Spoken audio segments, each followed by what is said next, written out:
联招是属于台电、中油、台水以及相关国营事业的一个主要招考，它是一个联合性招考。那往年来讲的话，大家都非常在意这个考试的原因，是因为第一个它缺额非常多，第二个呢，它的薪资待遇非常高。由于它进入的公司都是属于一定赚钱的公司，台电、中油、台水这些主力在国营事业当中，在台湾独占事业。换句话讲，如果说你进这些公司，你等于保障了下半辈子的一个收入以及工作的稳定性。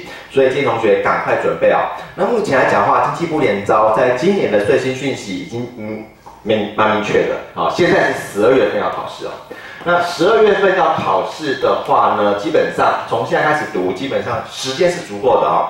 那很多人跟我讲说，这个考试目前缺额多少呢？现在简章还没出来，不过新闻已经有报讯息出来了哈。那目前的缺额大约有800个，那800个职缺当中，主力的类科呢，以现在来讲的话，如果你是3科背景，建议同学可以朝企管类发展。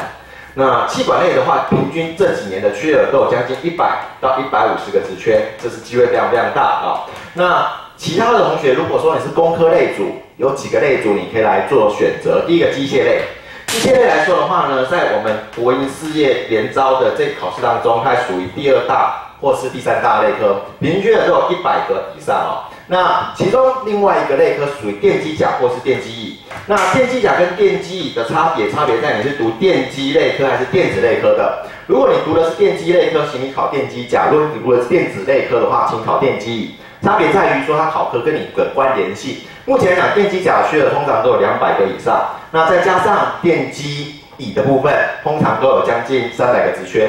换言之，主力职缺、主力类科就是以这几个为主。那其他的呢？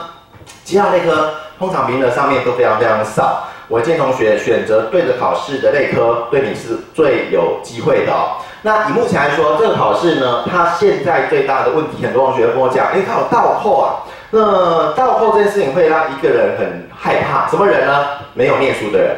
换句话讲，如果说你念书念得还不错，那倒扣是一个在考试当中鉴别度很高的方式，所以你有念才有分，没有念，同学你不能猜。你猜了错了还要扣分数，所以呢，对于一个完整准备的同学，这是非常有保障的。另外，很多同学跟我讲说，老师，那专业 A 跟专业 B 啊，它有所谓的申论题题型。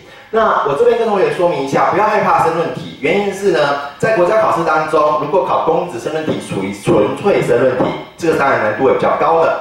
在国营事业考试经济部联招的申论题，它是属于题组式简答题，每一个题目都会有一个母题。底下会有几个子题，每个子题都有配分。换言之啊，你只要看得懂题目，回答得出子题，每回答出一个题目都是一个答案，也就是一个分数。所以它属于简答式的申论题型。这是有念书的人，只要你完整准备，通常分数都不会 loss 掉。